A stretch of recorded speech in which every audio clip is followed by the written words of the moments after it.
Ladies and gentlemen, welcome back. Big day in comic book land. Earlier this morning, we got two new trailers to take a look at. One for that of the DCEU Superman, and the other for that of the MCU Disney Plus show, Ironheart.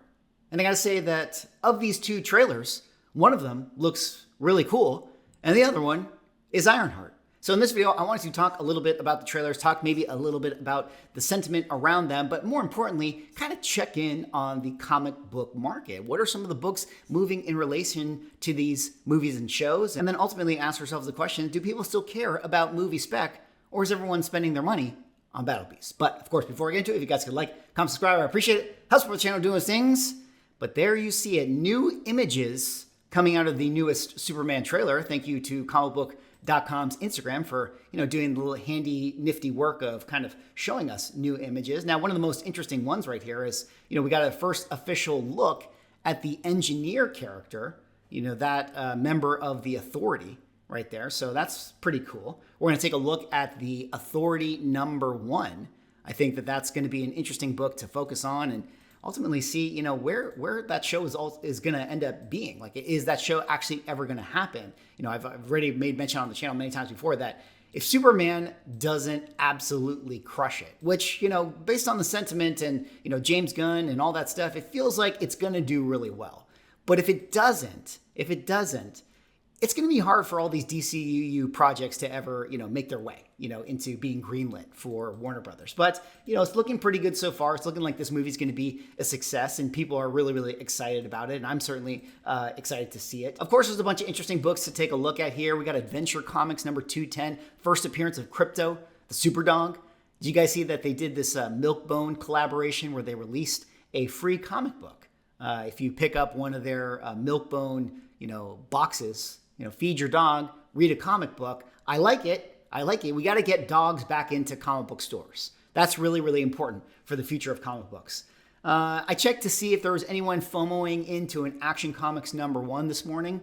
There wasn't, but I will report back when and if that actually happens. We got Green Lantern number 59, not first appearance of Hal Jordan, not first appearance of Jon Stewart, but the first appearance of Guy Gardner. Come on, I never forget this Green Lantern's name. We got, of course, Mr. Terrific, the Spectre 54. Those books are moving, but I think the most interesting one to look at right now is the Authority #1. Like I already said, we had the first appearance of the Engineer in this trailer, and this, of course, is the first appearance of the Engineer, at least in relation to the movie. There is another Engineer character, but the one that it looks like we got on this in this movie, in this James Gunn universe, is going to be from this particular book, which is the second Engineer in the storyline. Any sales today? No. No one's really excited about this character. Let's do a little refresh just to make sure. Yeah, not really seeing it. I mean, again, The Authority is one of those books that really got the speculation really early on. And so it was always going to be hard to kind of sustain a certain level for this thing, considering that, in 2019, this was a $60 book. This was basically a $5 book plus the price of the slab and a cleaning press. That's kind of where it was. And then it jumped all the way up when people were going crazy in 2023 when James Gunn announced that we were going to get The Authority. And it's kind of really, really fallen back down to where it sells now, $160, most recent auction on eBay, $143, $300 fixed price. So there is a delta there between things going at auction and people wanting to buy it now and just have it in their collection. There are people willing to pay $300, but there's people willing to absorb it for $150. So always an interesting thing in comic books to always kind of talk about that difference right there. But I don't know. What did you guys think about this character's appearance right here? Seeing her in action, I thought it was pretty cool. Of course, there's also Adventure Comics number 210, first appearance of Crypto. Everybody likes Crypto.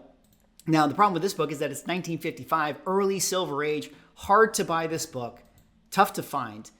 Only a couple sales, earlier this year, really on eBay.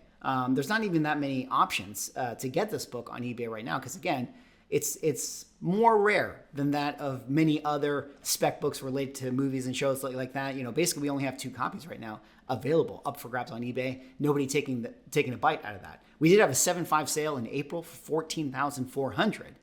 Can't remember when the Superman trailer came out, but that was maybe before it. So we haven't really had people completely FOMO into the original appearance of Crypto, although there have been a lot of books with Crypto on the cover that have been selling. And I think that that's a whole other conversation and something that we should talk about at some point later, on this channel. But that interesting price point of what people want. They want to have something in relation to that character, but they can't afford, or maybe they don't know what the original is. And I think that gap is something that could be a concern for vintage comic book collecting. If the younger people who are buying comics don't know that Adventure Comics 210 is the first appearance of Crypto and that it's important to own the original, then why would they ever want to buy it? I don't know. Very, very interesting stuff. Now, of course, we also had Ironheart here. I mean, let's call it what it is. This is clearly a show that I think Disney is trying to just get this one over. Like, they're going to release 3 episodes right away. Then they're going to release 3 episodes after that. It's kind of getting the Echo treatment. Obviously, this has been something that has been on the shelves for like 3 years at this point. And, you know, maybe it's going to be fun. It clearly seems like a catalog show that's like, this is obviously targeted to like the dad who has a daughter that wants to watch kind of a whatever show on Disney Plus. Like, that seems like that's what it's for, you know, and I think that that's fine. I think it's fine to have a catalog for Marvel, for the MCU. But at this point, it's just like, I don't know if that idea works. I don't know if they're going to be able to get that many people, or it's really worth them doing these types of shows and spending this type of money to cater to like a certain specific younger demographic. I think they're better off catering to younger demographics with like Marvel Rivals and, you know, other like cartoons and animations and even comic books if they want to acquire that. Let people kind of grow into the MCU. I think that that's probably just a better model for them. And of course, I know this is going to be a big conversation of DEI Iron Man, and I don't disagree with that. I think that, you know, Riri Williams clearly was an all new, all different Marvel invention. And, you know, we've had conversations about that on the channel before, but we're going to table that and get into the books. The Hood #1. Now, this is really interesting to me because this was a cool book before it got spec'd on. And I remember this book being like a $50 key. Like, it's always been a $50 key, but this is actually the case where now that the Hood is going to be in the show, like, I think it actually hurts the value of the book more.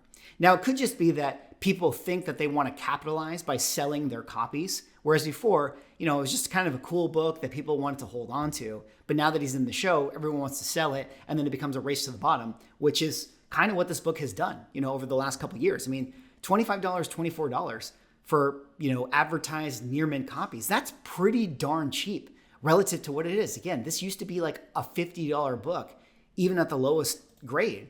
And it wasn't that available on eBay. Like, I remember in 2020, because I thought that this story was actually really cool. I actually really liked the Hood character. But we do actually have a lot of sales coming off this trailer. I mean, 1, 2, 3, 4, 5, 6, 7. 7's not bad. Let's do a little refresh. Did we get it? No, 7. 7 is pretty good, considering. You know, of course, we did see the Hood in the trailer. And, you know, that actor, I think he was in Transformers. He seems like he's not bad. But again, look at the value of this book and look at this graph. Like, even in 2017, this book was more expensive in a 9.8. Like, even before it was like crazy spec'd on, which it did get an inflate in 2018 and 2019. So maybe people were already anticipating it. And then in 2021, it was going crazy. 9.8s were selling for $500+. And then now a 9.8, $124. I don't say this often for modern comics, but that's a steal. Like $120 for a 9.8 for a pretty cool modern character, a Brian K. Vaughan story. That's pretty cheap. So it'll be interesting to see what ends up happening with this character. Could there be a resurgence of the Hood value of the Hood book? I don't know. This is one of those instances where I think the TV show is probably hurting the perception of the book more than it's helping. Now, of course, the other big book, Invincible Iron Man number 9. First full appearance of Riri Williams. I was thinking about how there's all this other stuff. Invincible Iron Man number 1 and number 7. Riri Williams has so many keys, quote unquote keys, that are related to her character. But let's focus on the real one. Most of the ones that people want to focus on, the one that's the most valuable. 3,558 universal copies, 1,480 CGC 9.8s. That's a pretty high 9.8 rate for a book like this.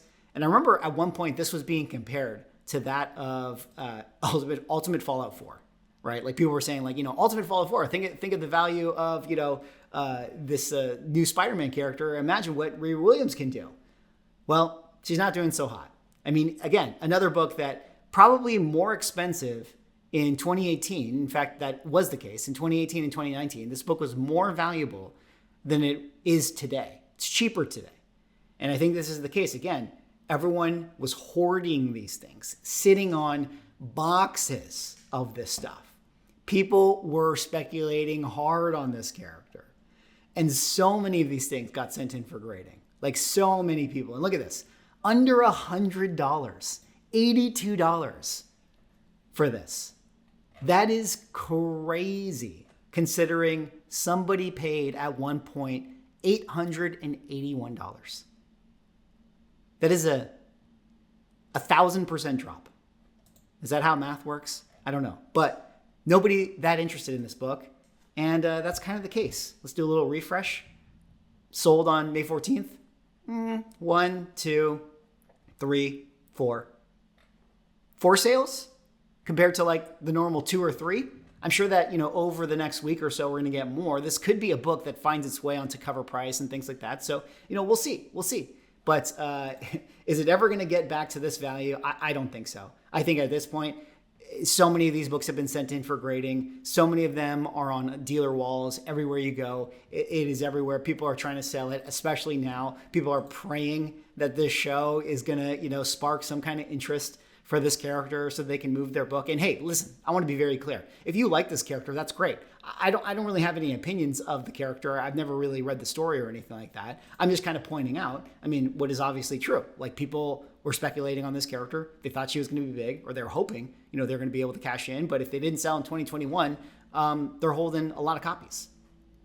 All right, let's move forward now to the last little interesting thing, a little bit of a spec play here. Earlier this week, we got an announcement that Neve Campbell has been cast as Polaris in an upcoming MCU project, which puts X-Men 49 and X-Men 50 a little bit in the limelight as far as books are concerned. Now, for you young kids out there, the one of you that is under the age of 35 that maybe doesn't remember Neve Campbell. There was a time when Neve Campbell was like the Sydney Sweeney of Gen X. That's who Neve Campbell was. So this is kind of a fun casting. I think that this is pretty cool. And she's gone on to do a lot of really good projects. So kind of cool to see her in this role, see how it ends up. I think it's going to be for X-Men 97. People are talking about she might show up in Secret Wars as well. But there you go. X-Men 49 and X-Men 50. I've always kind of been an X-Men 50 cover kind of guy. I think that one by Steranko is one of his best. Anyways, that's all for this video. That was me doing a little bit of a market report, a little bit of a trailer roundup. Let me know what you guys think. What did you guys think about the new Superman trailer? My personal opinion is I'm as excited as I was, the first time I saw it. I didn't necessarily think that this trailer gave us like too much new looks or new info. I kind of feel like we've already sort of seen this stuff. Has the same tone as the very first trailer that came out, same kind of music, the reprise of the John Williams soundtrack. So I kind of feel like, yeah, I'm already sold. I'm already in. I'm going to watch it. I'm going to hope for, the best here, and I'm looking forward to it.